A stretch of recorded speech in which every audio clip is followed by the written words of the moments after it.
दोस्तों नमस्कार।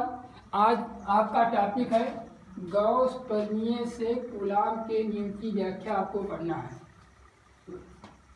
गॉस प्रमेय से कूलाम की नियम की व्याख्या करने के लिए क्या करते हैं, हम एक बिंदु को मानते हैं, उस बिंदु ओ पर एक धन आवेश Q रखा मान लेते हैं।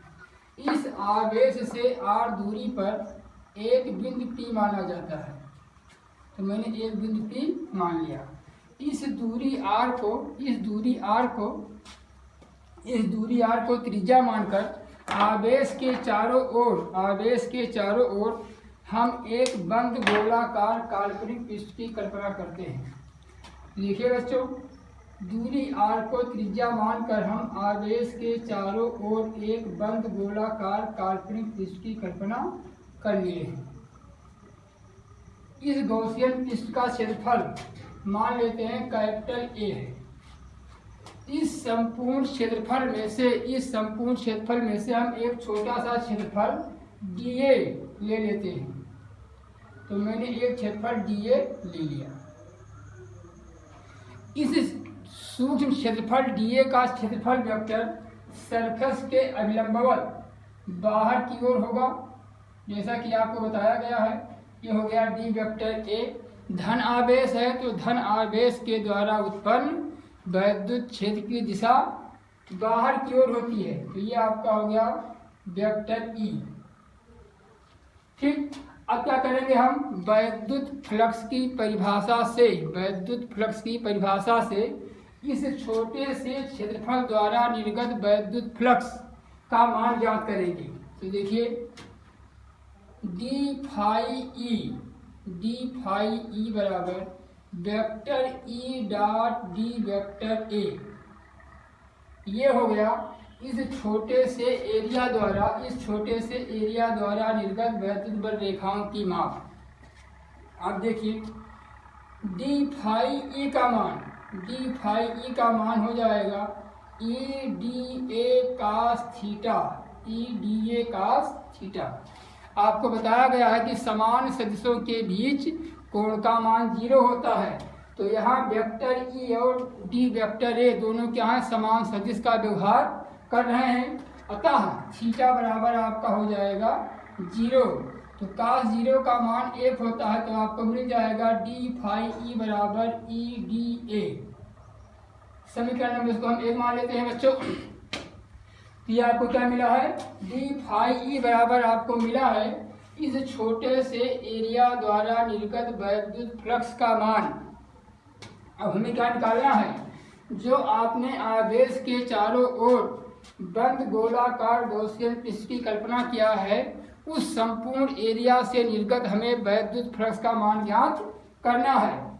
अतः संपूर्ण वैद्युत फ्लक्स को लिखा जाता है फाई ई से। तो ये आपका हो गया फाई ई बराबर सरफेस इंटीग्रल डी फाई ई।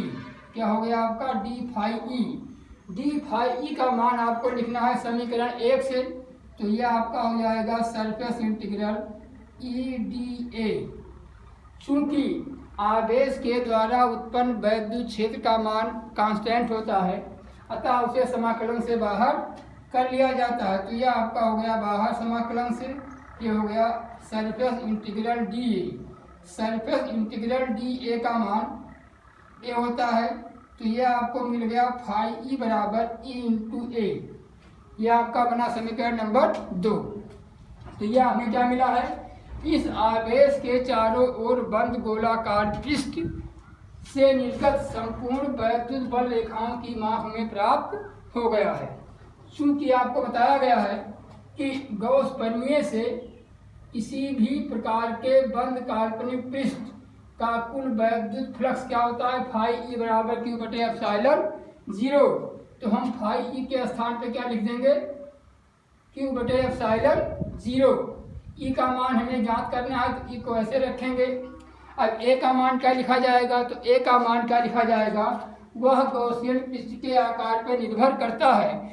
चूंकि आपने बंद गॉसियन पृष्ठ को गोलाकार माना है, अतः ए का मान गोले का एरिया लिखा जाएगा। तो गोले का एरिया क्या होता है, 4 पाई आर स्क्वायर से हम ई का मान ज्ञात कर लेंगे। तो हमें क्या मिल जाएगा 1/4 पाई एप्सिलॉन 0 नॉट क्यू बटे आर स्क्वायर। यह आपका हो गया समीकरण नंबर 3। तो आपने क्या किया कि गॉस प्रमेय से कूलाम के नियम की व्याख्या करने के लिए हम किसी बिंदु आवेश के द्वारा r दूरी पर उत्पन्न वैद्युत क्षेत्र की तीव्रता ज्ञात करते हैं गॉस प्रमेय की सहायता से। लेकिन हमें क्या करना है, कूलाम के नियम की व्याख्या करना है। तो कूलाम के नियम की व्याख्या करने के लिए हम एक परीक्षण आवेश Q0 को बिंदु P पर रखा मान लेते हैं। तो मैंने क्या माना कि बिंदु P पर एक परीक्षण आवेश Q0 रखा मैंने मान लिया। अब आप जानते हैं परीक्षण आवेश एक ऐसा आवेश होता है जिसका ना अपना कोई वैद्युत क्षेत्र होता है और ना यह आवेश किसी दूसरे आवेश पर अपना प्रभाव दिखाता है। अतः आवेश प्लस Q परीक्षण आवेश Q0 पर वैद्युत बल आरोपित करता है। तो क्या करेंगे हम, अब प्लस Q आवेश के द्वारा परीक्षण आवेश Q0 पर लगने वाले वैद्युत बल का मान ज्ञात करेंगे।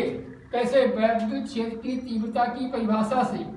तो आपको मिल जाएगा Q0E, ये हो गया समीकरण नंबर 3।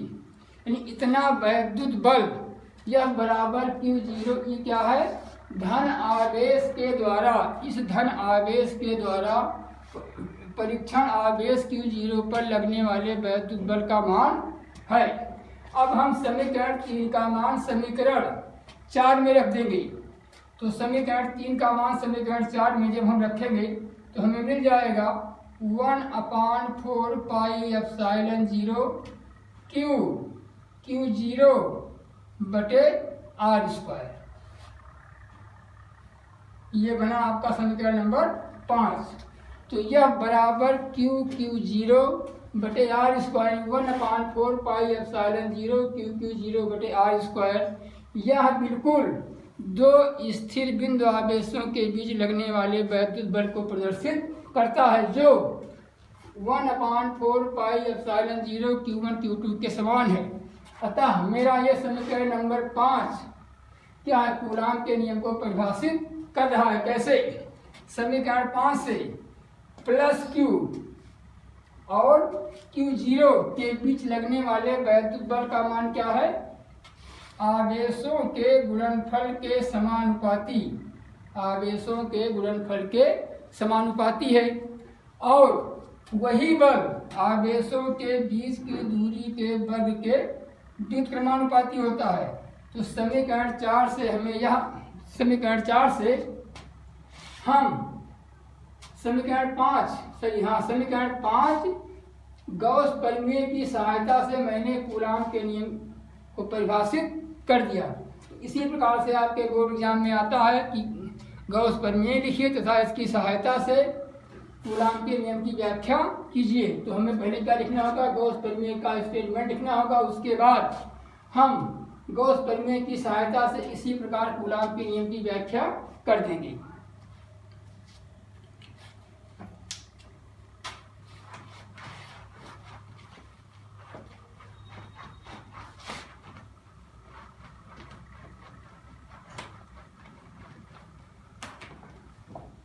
अब देखिए इस पार्ट का आपका अंतिम आपका अनुप्रयोग है, एक समान आवेशित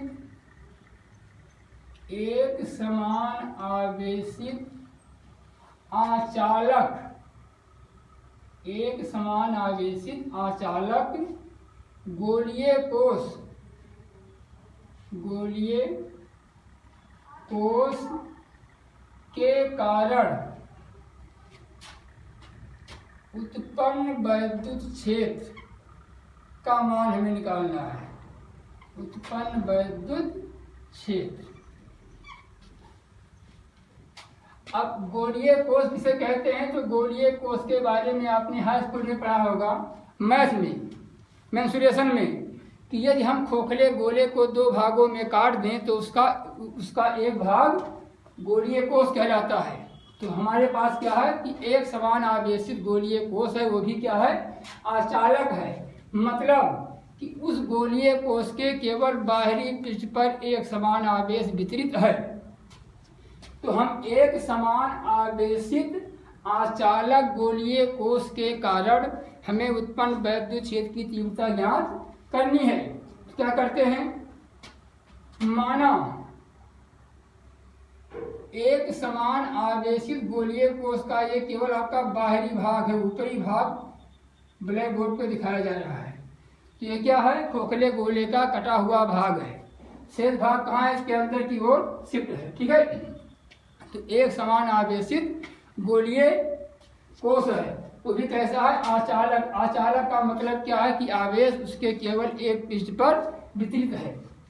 ये इसका ऊपरी वाला भाग है। अब एक समान आवेश, तो आपने मान लिया है एक समान आवेश प्लस क्यू गोलीय पृष्ठ पर एक समान रूप से वितरित है, वह भी केवल बाहरी पृष्ठ पर। एक समान आवेशित आचालक गोलीय कोष के कारण उत्पन्न वैद्युत क्षेत्र का तीव्रता ज्ञात करने के लिए हम कैपिटल आर त्रिज्या का एक समान आवेशित गोलीय आचालक कोष मानते हैं, जिसके बाहरी पृष्ठ पर एक समान आवेश प्लस की एक समान रूप से वितरित है। अब हम इस गोलीय कोष के तीन कंडीशनों में, तीन स्थितियों में वैद्युत क्षेत्र का मान ज्ञात कर सकते हैं। पहला क्या होगा, गोलीय कोष के बाहर, यानी कोष के बाहर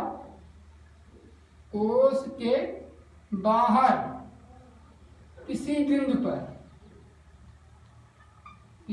पर, दूसरा कोष के पृष्ठ पर और कोष के भीतर, इन तीन स्थितियों में वैद्युत क्षेत्र का मान ज्ञात किया जा सकता है। तो सबसे पहले क्या करेंगे, हम कोष के बाहर किसी बिंदु पर हम वैद्युत क्षेत्र की तीव्रता ज्ञात करेंगे। तो देखिए बच्चों कैसे ज्ञात किया जाता है।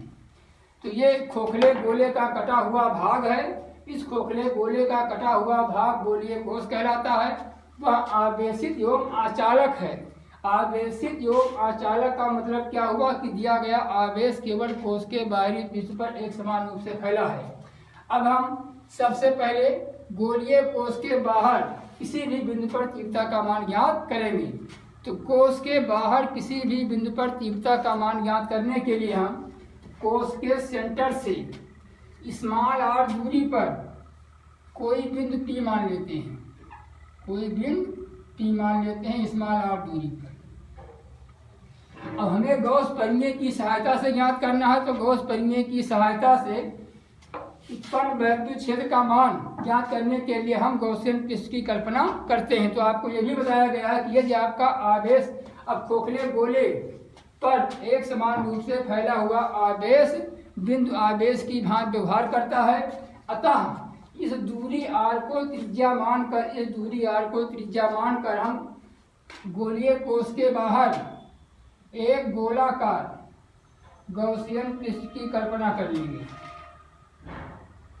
दूरी r को त्रिज्या मानकर हम एक बंद गोलाकार गॉसियन पृष्ठ की कल्पना करेंगे बिंदु P पर तीव्रता का मान ज्ञात करने के लिए। जिसका एरिया मान लेते हैं क्या है, कैपिटल ए। क्या एरिया, कैपिटल ए।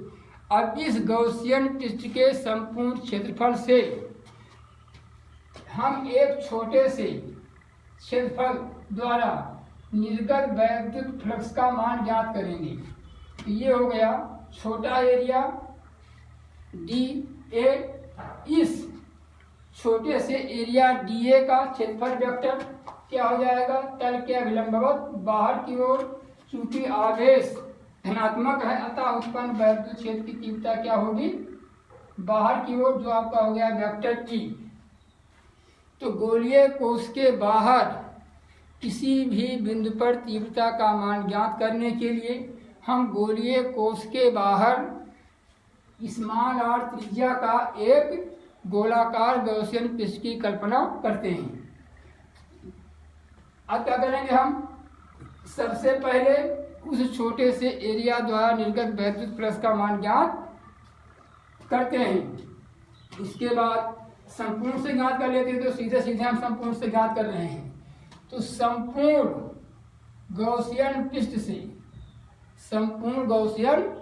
से निर्गत कुल वैद्युत फ्लक्स हो जाएगा फाई ई बराबर surface integral d phi E. अब डी फाई ई क्या है? डी फाई ई इस छोटे से एरिया द्वारा निर्गत वैद्युत फ्लक्स है। अब आपको डी फाई ई का मान याद हो गया होगा, कई बार लिख चुके हैं। तो क्या हो जाएगा? Vector E dot d vector A. अब ये आपका हो जाएगा E d A cos theta phi E बराबर। अब हमें कोण का मान लिखना है, तो आप जानते हैं समान सदिशों के बीच कोण का मान क्या होता है? 0। यहाँ लिख देंगे 2t, थीटा बराबर आपका हो जाएगा 0। तो मिल जाएगा फाई ई बराबर surface integral E d A. Phi E बराबर ई आपका हो जाएगा बाहर सरफेस इंटीग्रल डी ए, या फाई ई बराबर आपका हो जाएगा ई ए।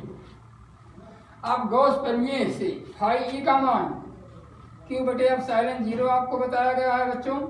ई का मान हमें ज्ञात करना है। ए का मान क्या लिखा जाएगा? तो गोलीय कोश के बाहर का जो गॉसियन पृष्ठ है वह गोले के समान माना गया है, तो यहाँ गोले का एरिया लिखा जाएगा। तो हो जाएगा 4 पाई आर स्क्वायर से हमें ई का मान मिल जाएगा 1/4 पाई एप्सिलॉन 0 क्यू बटा आर स्क्वायर। समीकरण नंबर 1। तो यह समीकरण 1 गोलीय कोश के बाहर आर दूरी पर चारों ओर इतना वैद्युत क्षेत्र उत्पन्न होता है। ये हमें पहला प्रतिबंध प्राप्त हो गया कि गोलीय कोश के बाहर किसी भी बिंदु पर आर दूरी पर इतना वैद्युत क्षेत्र उत्पन्न होता है। अब देखिए समीकरण 1 से स्पष्ट है। तो समीकरण 1 बिल्कुल कैसा है? समीकरण 1 आपका बिल्कुल किसी बिंदु आवेश के द्वारा उत्पन्न वैद्युत क्षेत्र के समान है। अतः इस समीकरण 1 से यह भी ज्ञात होता है कि गोलीय कोश के पृष्ठ पर एक समान रूप से वितरित आवेश बिल्कुल बिंदु आवेश की भांति व्यवहार करता है। अब देखिए ई, इसका छोटा रूप देखिए ई बराबर इसको हम लिख सकते हैं क्यू बटे एप्सिलॉन नॉट या एप्सिलॉन 0 4 पाई आर स्क्वायर। अब 4 पाई आर स्क्वायर क्या है? ये आपका गॉसियन पृष्ठ का एरिया है। तो क्या हो जाएगा? आपका एरिया को लिखा जाता है ए से, तो हो जाएगा क्यू बटा एप्सिलॉन नॉट ए।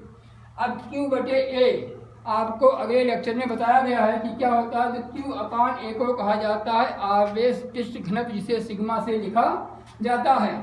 तो ई बराबर आपका हो जाएगा सिग्मा बटे एप्सिलॉन 0। ये समीकरण 1 का संक्षिप्त रूप है। तो यदि आपके एग्जाम में आता है कि एक समान आवेशित गोलीय कोश के बाहर किसी भी बिंदु पर उत्पन्न वैद्युत क्षेत्र की तीव्रता, तो यह दोनों रूप आपके एग्जाम में पूछा जाएगा। या पूछा जाएगा तो आप यहाँ तक करने के बाद यहाँ तक कर देंगे।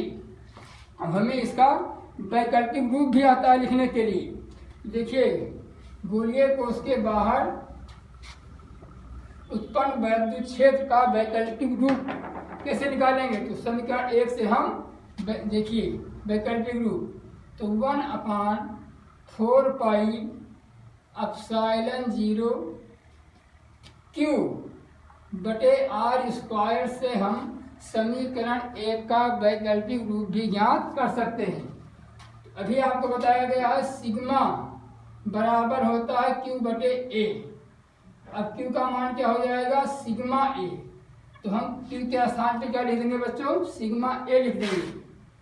तो हो जाएगा ई बराबर 1/4 पाई एप्सिलॉन 0 क्यू का मान हो जाएगा सिग्मा ए बटा आर स्क्वायर। अब यहाँ ए का मान क्या लिखा जाएगा, तो हमें एक समान आवेशित गोलीय कोश के बाहर किसी भी बिंदु पर उत्पन्न वैद्युत क्षेत्र का मान ज्ञात करना है। ठीक, उसका वैकल्पिक रूप। अब यहाँ ए का मान गोलीय कोश का एरिया लिखा जाएगा। ए का मान यहाँ पे क्या लिखा जाएगा, 1/4 पाई एप्सिलॉन 0 सिग्मा। ए का मान क्या हो जाएगा, इस गोलीय कोश का एरिया कितना है, आर है, तो हो जाएगा 4 पाई कैपिटल आर स्क्वायर बटे आर स्क्वायर। 4 पाई से आपका 4 पाई कैंसिल हो गया, तो ये आपको मिल गया सिग्मा बटे एप्सिलॉन नॉट या एप्सिलॉन 0 चाहे जो कहें, आर स्क्वायर बटे आर स्मॉल आर स्क्वायर। ये आपका हो गया समीकरण नंबर, इसको 3 मान सकते हैं। तो हम आपके एग्जाम में चाहे यह रूप पूछेगा तो यहाँ तक करना होगा, ये पूछता है तो आपको इसी को आगे थोड़ा बढ़ा देना है, ये पूछता है तो इसी को थोड़ा समीकरण 1 से हम को यहाँ तक बढ़ा देते हैं। एक समान आवेशित गोलीय कोश के बाहर आर दूरी पर, दूरी आपका चाहे जो भी हो, आर दूरी पर इतना वैद्युत क्षेत्र उत्पन्न होता है, तो ये उस वैद्युत क्षेत्र का वैकल्पिक रूप कहलाता है। ये आपका दोनों एक ही लिखा हुआ है, ये इसका छोटा रूप है, ये इसका फुल फॉर्म में। ठीक है, तो गोलीय कोश के बाहरी पृष्ठ पर एक समान रूप से वितरित आवेश बिल्कुल बिंदु आवेश की भांति व्यवहार करता है।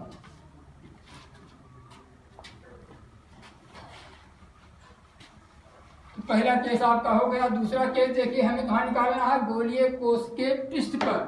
तो गोलीय कोश के पृष्ठ पर ज्ञात करने के लिए हम स्मॉल आर के स्थान पर यदि कैपिटल आर लिख दें तो हमें तीव्रता का मान सीधे प्राप्त हो जाएगा। और दूसरा केस, गोलीय कोश के पृष्ठ पर ज्ञात करने के लिए हम लिखेंगे गोलीय कोश के पृष्ठ पर तीव्रता का मान ज्ञात करने के लिए स्मॉल आर बराबर कैपिटल आर लिख देंगे, तो हमें क्या मिल जाएगा, ई बराबर सिग्मा बटे एप्सिलॉन 0 कैपिटल आर स्क्वायर बटा स्मॉल आर स्क्वायर। अब हम स्मॉल आर स्क्वायर के स्थान पर क्या लिखेंगे, कैपिटल आर लिख देंगे, तो ये हमें मिल जाएगा सिग्मा बटे एप्सिलॉन 0 आर स्क्वायर बटे कैपिटल आर स्क्वायर से आपका कैंसिल हो गया, तो ये हमें मिला सिग्मा बटे एप्सिलॉन 0 या ई बराबर 1/4 पाई एप्सिलॉन 0 क्यू बटे स्मॉल आर स्क्वायर में हम स्मॉल आर के स्थान पे कैपिटल आर लिख देंगे, तब भी हमें गोलीय कोश के पृष्ठ पर उत्पन्न वैद्युत क्षेत्र का मान ज्ञात हो जाएगा। तो यह दोनों समीकरण आपका क्या है, वैद्युत गोली एक समान आवेशित आचालक गोलीय कोश के सरफेस पर इतना वैद्युत क्षेत्र उत्पन्न होता है। तीसरा देखिए कंडीशन, हमें गोलीय कोश के बाहर ज्ञात करना है। तो गोलीय कोश के बाहर आपको ज्ञात केवल भाषा में लिख देना है, गोलीय कोश के बाहर उत्पन्न वैद्युत क्षेत्र की तीव्रता 0 होती है। क्यों? क्योंकि गोलीय कोश के भीतर वैद्युत क्षेत्र का मान